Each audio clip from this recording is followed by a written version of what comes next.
루이스 해밀턴이 리퀴페와의 인터뷰를 공개했는데 오늘 영상에서 함께 분석해보겠습니다. 그는 페라리에서의 첫 해에 대해 몇 가지 점을 명확히 했고 누구와 가장 많이 대화했는지, 시즌과 내년 시즌에 대해 어떻게 생각하는지 밝혔습니다. 또한 바쿠 주말 전 바세르의 발언과 페라리의 준비 상황도 살펴보겠습니다. 우리는 레드불에 대해 이야기해야 하고 2026년을 위한 새로운 전면 날개 규정에 대해서도 이야기해야 합니다. 그리고 캐딜락도 잊지 말아야 합니다. 페레즈의 시뮬레이션에 대해 할 말이 많고 도메니칼리도 새로운 커미셔너를 찾고 있습니다. 이제 모든 것을 자세히 살펴보겠습니다. 영상이 마음에 드셨다면 좋아요를 남기고 구독과 알림 설정을 하셔서 포뮬러1과 페라리 관련 영상을 놓치지 마세요. 바로 시작하겠습니다. 저는 페라리에 대해 알론소나 베텔과 대화하지 않았습니다. 페르난도와는 많이 대화하지 않지만 세븐은 항상 큰 친구이자 큰 지지자였습니다. 이것이 루이스 해밀턴이 리퀴피와의 독점 인터뷰에서 한 말입니다. 여름 휴식 기간 동안 베텔에게 전화를 걸 계획이었고 곧 그렇게 할 것입니다.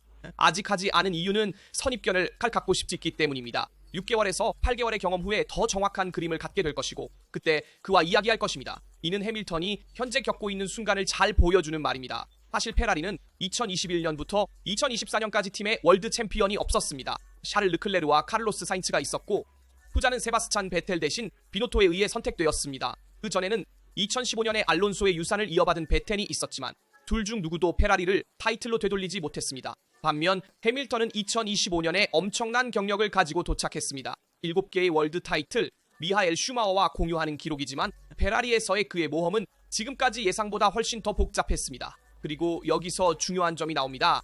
루이스가 즉시 베텔과 대화하지 않으려 한 것은 의미가 있습니다. 왜냐하면 세븐은 페라리의 현실을 매우 잘 알고 있기 때문입니다. 2015년부터 2020년까지 기쁨과 큰 실망을 경험했으며 오늘날 마라넬로의 압박, 내부 관계, 외부 환경을 관리하는 방법에 대해 해밀턴에게 가장 잘 조언할 수 있는 사람일 것입니다. 동시에 루이스는 영향과 선입견 없이 직접적인 경험을 쌓고 싶어 합니다. 제 관점에서 이는 현명한 선택입니다. 해밀턴은 페라리가 독특한 팀이라는 것을 알고 있으며 정치적 무게가 크고 다른 곳에서는 존재하지 않는 미디어 압박 수준이 있으며 무엇보다도 끝없는 결과에 대한 기대가 있다는 것을 알고 있습니다. 베텔의 경험을 듣기 전에 자신의 경험을 쌓는 것이 옳습니다. 6개월에서 8개월 후 기술적이고 인간적인 역학을 직접 경험한 후에야 세바스찬 베텔과의 대화를 통해 진정한 이익을 얻을 수 있을 것입니다. 기술적으로 그의 시즌은 지금까지 이를 증명합니다. 해밀턴은 그가 우승했던 메리티 페데스레스와 매우 다른 SF-25를 해석하는데 어려움을 겪었습니다. 페라리는 그에게 경쟁력 있는 패키지를 제공했지만 불연속적이었고 결과는 기대에 미치지 못했습니다. 적응이 예상보다 더 어렵다는 것이 분명합니다.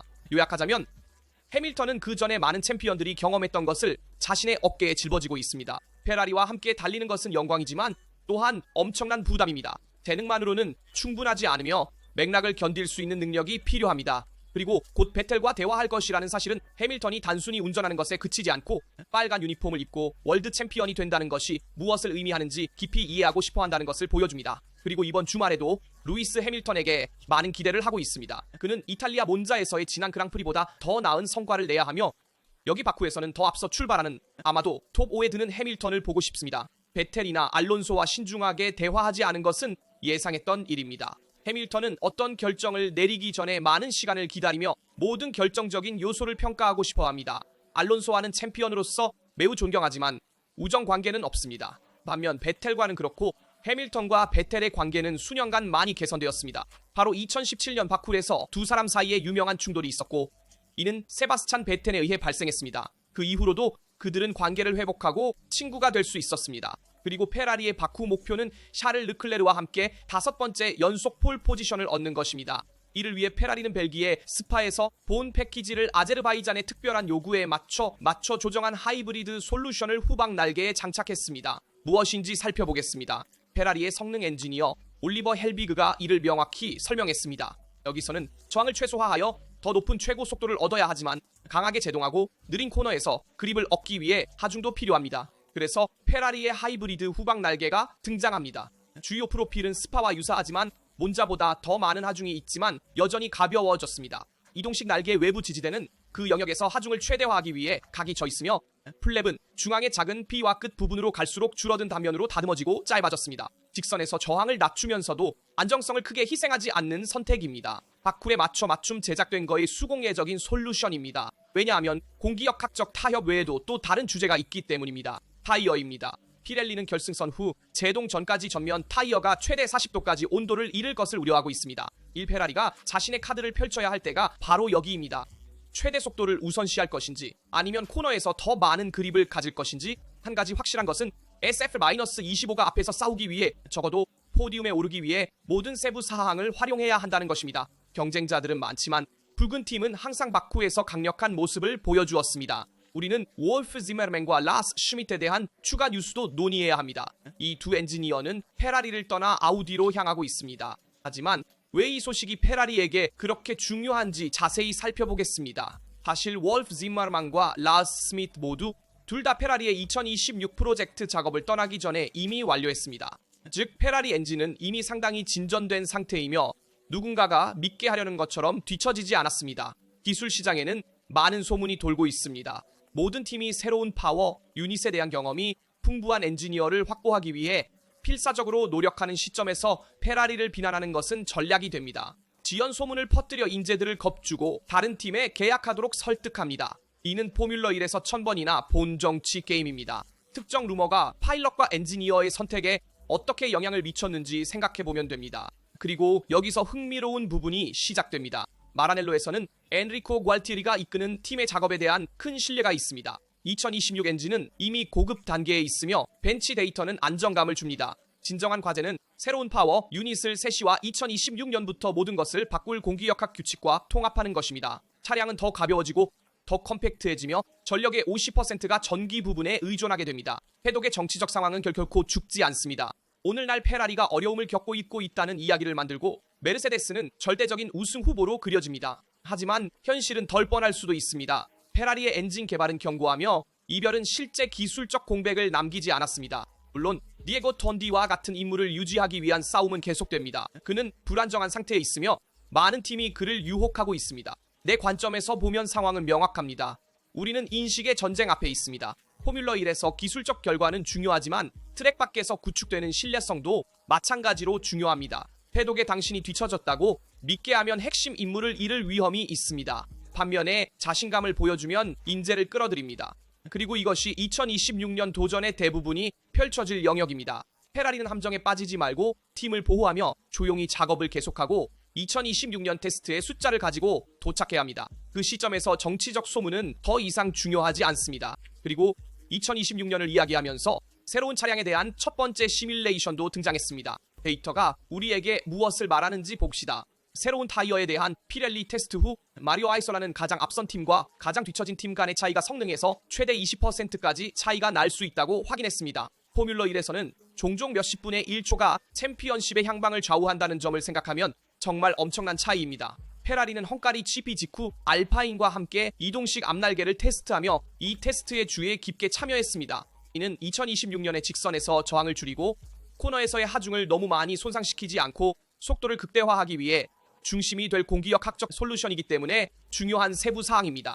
마리오 아이솔에 따르면 6월 30일까지 제출된 시뮬레이션은 여전히 부정확하지만 피렐리가 혼합물을 선택하기 시작하는 데 도움이 됩니다. 더 정확한 데이터는 12월에야 도착할 것입니다. 그동안 밀라노 회사는 다양한 프로젝트 간의 불확실성을 덮기 위해 더 넓은 옵션 범위를 작업하고 있습니다. 한편 패독에서는 메르세데스가 특히 엔진 측면에서 이미 매우 앞서 있으며 2026년에 중요한 기술적 이점을 가지고 도착할 수 있다는 소문이 돌고 있습니다. 그러나 진실은 거의 모든 팀이 현재 차량 개발을 포기하고 새로운 규정에 모든 자원을 집중하고 있다는 것입니다. 내 관점에서 보면 20% 차이는 신중하게 받아들여야 합니다. 시뮬레이션이 엄청난 격차를 보여주는 것은 사실이지만 역사적으로 벤치와 CFD에서 숫자는 실제로 차량이 트랙에 나올 때 줄어드는 경향이 있습니다. 그러나 분명한 것은 초기 격차가 매우 넓을 것이며 뒤처진 팀은 오랫동안 그 상태를 유지할 위험이 있다는 것입니다. 2026년 규정은 개발 영역을 급격히 줄이기 때문입니다. 페라리의 우선순위는 마라넬로에서 신뢰가 흐르는 경쟁력 있는 엔진을 갖는 것뿐만 아니라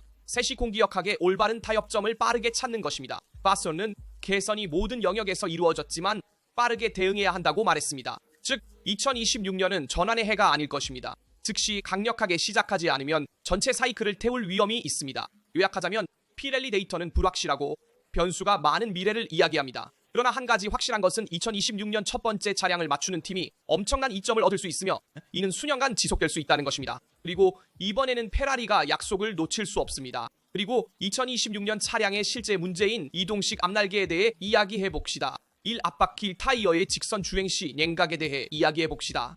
사실 몇몇 팀들은 피렐리에게 다음 시즌에 차량의 능동 공기역학이 타이어를 적절한 온도, 범위 내에 유지하기 어렵게 만들 수 있다고 보고했습니다. 2026년부터는 앞날개와 뒷날개 모두 현재 DRS보다 3배 더 효과적인 능동 공기역학을 갖추게 됩니다. 이는 직선에서 날개가 열리면서 공기역학적 하중이 늘거나 줄 때 하중이 급격히 감소하여 직선 구간에서 더 높은 최고 속도를 달성할 수 있게 해준다는 뜻입니다. 하지만 부작용이 있습니다.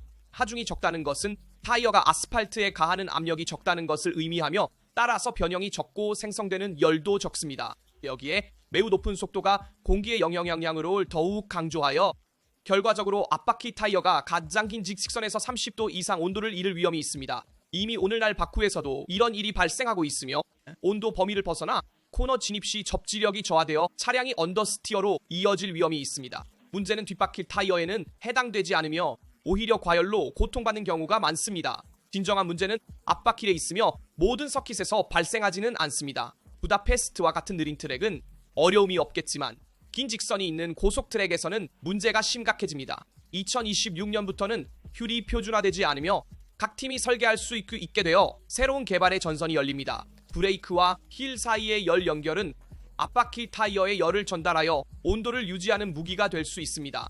FIA는 이러한 교환을 제한하기 위한 제약을 이미 도입했지만 역사는 팀들이 여전히 조작의 여지를 찾을 것임을 보여줍니다. 휠을 열 관리 도구로 활용할 수 있는 팀은 중요한 이점을 가질 수 있습니다. 여기서 2026년 새로운 규칙의 복잡성이 드러납니다. 강력한 엔진이나 가벼운 세시를 만드는 것만으로는 충분하지 않습니다. 타이어 온도와 같은 새로운 문제도 해결해야 할 것입니다. 이것은 전형적인 포뮬러 한 시나리오입니다. 기술적 해결책, 즉 이동식 날개가 효율성을 해결하지만 냉각이라는 또 다른 문제를 열어줍니다. 개인적으로 이것이 개발의 결정적인 영역 중 하나가 될 것이라고 생각합니다. 능동 공기역학과 타이어, 열 관리 사이의 최적의 타협점을 찾는 팀은 엄청난 이점을 가지고 시작할 것이며 휠이 다시 자유로워지면 몇 년 전의 블로잉 시스템이나 브레이크 덕트와 같은 창의적인 해결책을 위한 새로운 경쟁을 볼 수 있을 것입니다. 2026년은 단순한 규제 혁명이 아니라 부과된 제한을 우회하고 차이를 만드는 세부 사항을 찾기 위한 정치적, 기술적 도전이 될 것입니다. 그리고 2026년에 대해 이야기하면서 우리는 캐딜락의 주제를 깊이 탐구해야 합니다. 페레즈가 2026년을 대비하여 새로운 테스트를 준비하고 있기 때문입니다. 미국에서의 이벤트에서 막 돌아온 멕시코인은 확인했습니다.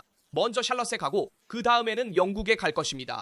작업장에서는 시뮬레이터에서 일할 것이지만 포뮬러 1 차량도 운전할 것입니다. 특히 신체적으로 준비를 시작해야 합니다. 목이 탄력을 잃었고 다음 시즌을 대비하기 위해 100%로 돌아가야 합니다. 페레즈의 테스트를 위해 선택된 차량은 2023년의 페라리 SF23입니다.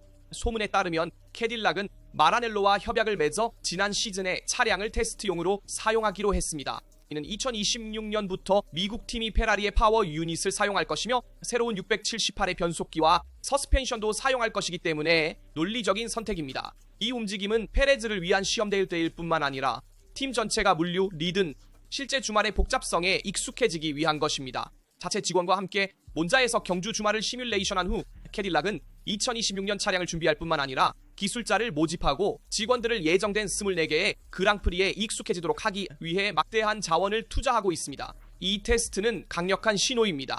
캐딜락은 부수적인 팀이 되기를 원하지 않으며 견고한 기반을 구축하고 있으며 성공적인 프로젝트가 어떻게 작동하는지 즉시 배우기 위해 페라리를 선택했습니다. 페레즈는 여전히 경쟁력을 유지할 수 있음을 증명하고 포뮬러 1의 자극에 신체를 다시 적응시키기 시작해야 합니다. 개인적으로 이것은 현명한 운영이라고 생각합니다. 2026년을 기다리는 대신 캐딜락은 학습 곡선을 줄이기 위해 1년을 앞당깁니다. 마라넬로와의 협력이 너무 뒤처지지 않기 위한 열쇠가 될 수 있습니다. 이번 테스트에서 첫 페이지에 나올 만한 성과를 보지는 못하겠지만 캐딜락이 정말로 경쟁력 있는 프로젝트가 될 수 있는 진지함과 조직력을 갖추고 있는지 알게 될 것입니다. 마지막으로 우리는 스테파노 도메니칼리의 새로운 전문 심판 모집 선택에 대해서도 이야기해야 합니다. 모든 것을 자세히 살펴봅시다. 수년간 경기 심판 판정의 일관성 부족에 대해 논의되어 왔습니다. 자원봉사 심판에 기반한 시스템은 매우 유사한 사건에 대해 상반된 결정을 내리게 했습니다. 도메니칼리는 이를 잘 알고 있으며 숨기지 않습니다. 심판 시스템을 개선하고 판결의 일관성을 높여야 합니다.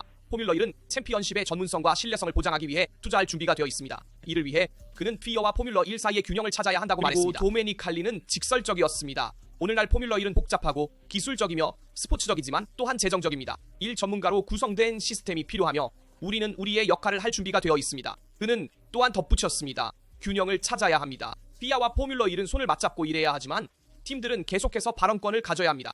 1위원회의 중심성이 강화되어야 합니다. 그리고 도메니칼리는 포뮬러 1이 더 이상 미룰 수 없는 두 가지 문제를 언급합니다. 이제는 전문 심판이 필수적입니다.